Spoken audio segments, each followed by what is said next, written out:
15 days. That's all the time left before the global energy game shifts beneath our feet. India sources more than a third of its crude from Rosneft and Lukoil. The sanctions go live on the 21st of November, 2025, just 2 weeks away. From that moment, most dollar-based trade with Rosneft or Lukoil becomes illegal under U.S. law. But this time, it's not just talk. These are secondary sanctions, meaning any foreign bank or company that deals with these firms can be frozen out, dollar payments blocked, global partnerships revoked. Think about it this way. Companies outside Russia are being forced into obedience by fear. Already, Indian refiners are quietly backing off. Not because New Delhi told them to, because they're terrified of being cut off from global financial plumbing. In late October, firms like Reliance Industries, MRPL, and HPCL-Mittal Energy each announced they're suspending contracts for Russian crude. According to maritime intelligence firm Kepler, Russian oil flows into India plunged from 1.95 million barrels per day late September to 1.19 million early November, a jaw-dropping 39% drop in 6 weeks. And here's the wild part. November 21st hasn't even arrived yet. Once the deadline hits, direct Russian shipments could virtually hit zero until new routes or new suppliers emerge, and those barrels that do come will cost $2 to $3 more per barrel. Now India faces a choice, 1.6 million barrels per day of supply vanishing in 60 days. Where's it coming from next? Saudi Arabia? Near capacity? Iraq? Limited volumes? U.S.? Longer routes? Higher cost? No fourth option.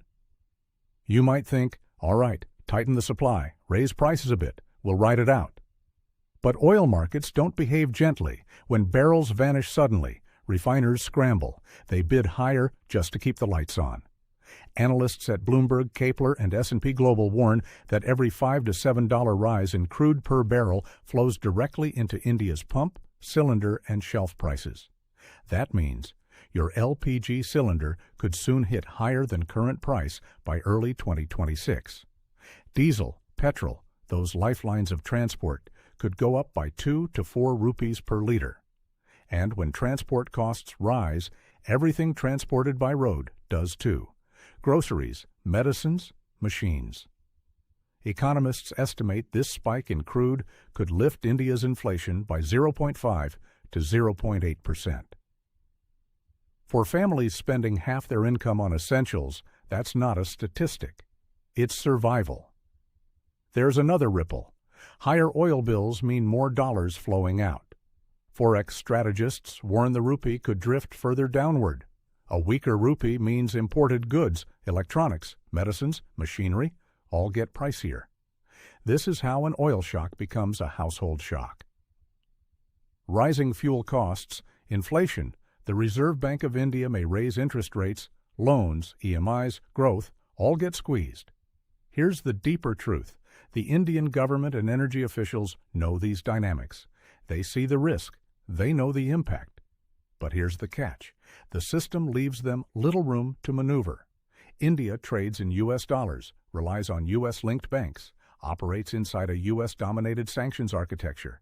The alternative?